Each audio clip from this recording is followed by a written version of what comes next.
بخاری کی روایت رقم 3938 کا مطالعہ ہم کر رہے ہیں۔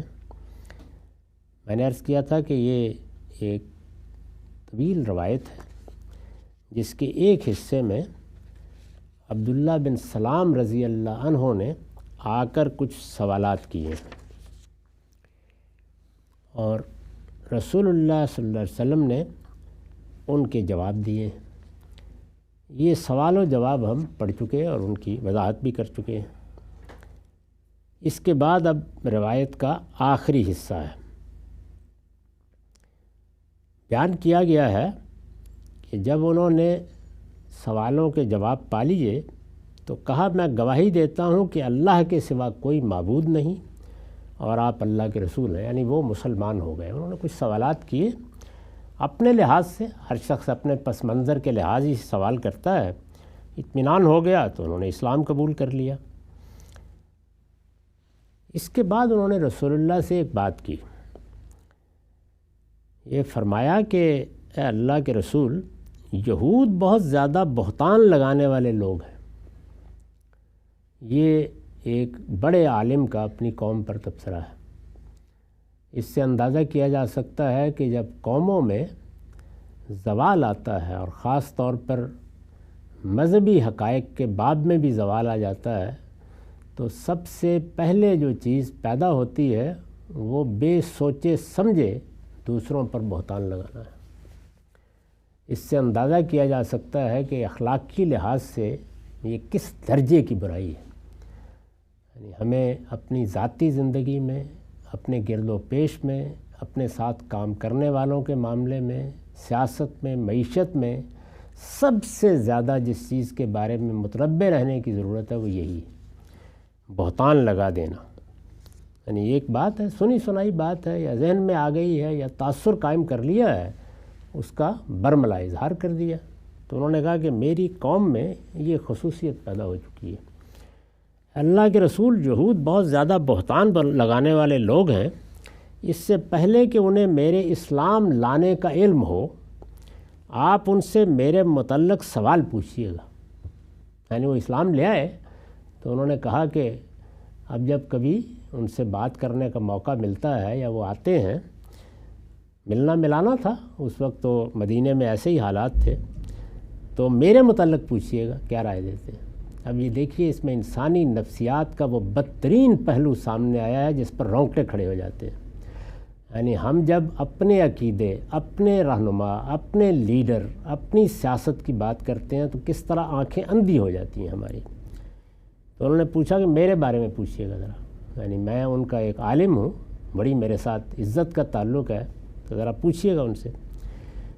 تو یہ کہتے ہیں چنانچہ یہودی آئے، یعنی یہ ضروری نہیں کہ اسی وقت آئے ہوں، کسی دوسرے موقع پر۔ چنانچہ یہودی آئے تو نبی صلی اللہ علیہ وسلم نے ان سے پوچھا، تمہارے لوگوں میں عبداللہ بن سلام کیسا آدمی ہے؟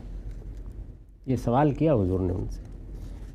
انہوں نے جواب میں کہا، وہ ہمارا بہترین آدمی، ہمارے بہترین شخص کا بیٹا ہے، وہ ہمارا سب سے صاحب فضیلت آدمی اور ہمارے افضل ترین شخص کا بیٹا ہے۔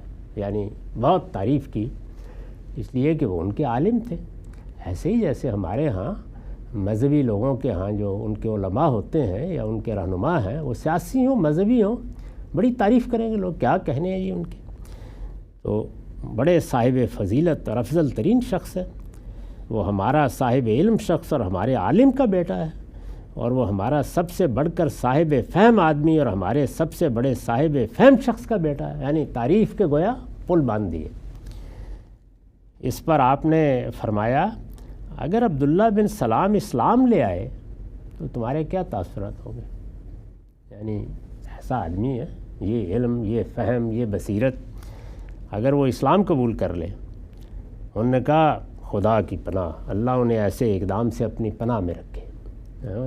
مطلب یہ ہے کہ اول تو کیوں اسلام لائیں گے، ایسا صاحب فہم آدمی ایسی حماقت کیوں کرے گا؟ بہرحال اللہ پناہ میں رکھے، بیوقوف ہو جاتا ہے آدمی بعض اوقات۔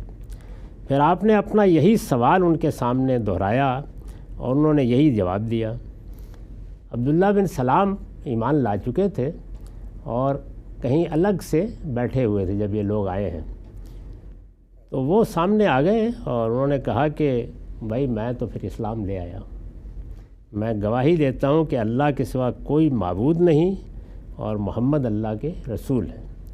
یہ سن کر ان یہودیوں نے کہا یہ ہم میں سب سے برا اور ہمارے سب سے برے آدمی کا بیٹا ہے، اور ہمارا جاہل آدمی ہے اور جاہل آدمی کا بیٹا ہے۔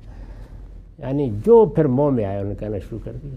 چند لمحے پہلے وہ عالم تھا، عالم کا بیٹا تھا، صاحب فہم تھا، صاحب فہم کا بیٹا تھا، اس کے بعد یہ ہو گیا۔ عبداللہ بن سلام نے کہا اللہ کے رسول مجھے ان سے یہی اندیشہ تھا۔ یعنی یہ بتا دیا کہ جو مردہ قومیں ہیں وہ اس طرح لوگوں کے بارے میں رائے دیتے وقت اپنے تعلقات اور اپنے تعصب کو بنیاد بناتی ہیں۔ ان کی رائے کی بنیاد علم و عقل پر نہیں ہوتی۔ ان کے اپنے ہیں تو ہزار عیوب کے باوجود وہ بالکل فرشتے ہوتے ہیں، اور غیر ہیں تو ہزار خوبیوں کے باوجود وہ شیطان ہوتے ہیں۔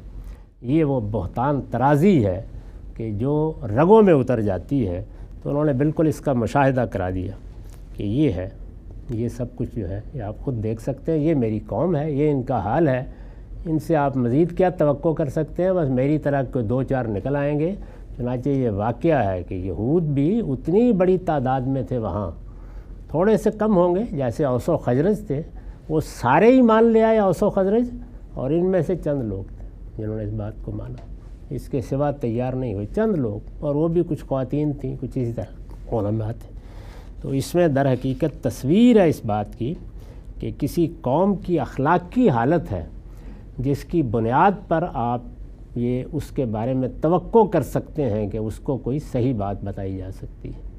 پہلی چیز انسان کا اخلاقی وجود ہے۔ اگر اخلاقی وجود میں پاکیزگی ہے، اگر اس کو اس طرح تطہیر کر کے رکھا ہوا ہے کہ کبھی کسی چیز کو تحقیق کے بغیر قبول نہیں کیا، کسی چیز کے بارے میں بہتان ترازی نہیں کی، کسی فرد کے بارے میں یا کسی نظریے کے بارے میں علم کے بغیر بحث نہیں کی، اور ہمیشہ پوری احتیاط کے ساتھ اپنا نقطہ نظر بیان کیا ہے، تو پھر پیغمبر کی بات بھی سنی جائے گی اور ایمان کی توفیق بھی ہوگی۔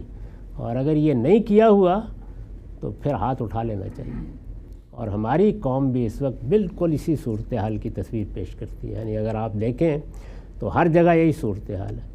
کیا یہ ممکن ہے کہ کسی شخص سے جو ایک خاص فرقے سے تعلق رکھتا ہے، کسی دوسرے نقطہ نظر کے عالم کے بارے میں یا کسی علم کے ماہر کے بارے میں آپ اچھی بات سن سکیں؟ کیا یہ ممکن ہے کہ کسی ایسے شخص کے بارے میں کہ جو لوگوں کے لیے رہنما بن چکا ہے، لیڈر بن چکا ہے، اور وہ اس کے عشق میں مبتلا ہیں، آپ کوئی تنقید سن سکیں؟ یعنی یہ ہے وہ المیہ جو جس وقت سماج میں ہو جائے، سیاست میں ہو جائے، مذہب میں ہو جائے، تو پھر سمجھ لینا چاہیے کہ یہ ایک مردہ اور بے ضمیر قوم ہے، اس کو مرنا ہے، موت کا انتظار کیا جا سکتا ہے، اس کی اصلاح کی توقع نہیں کی جا سکتی۔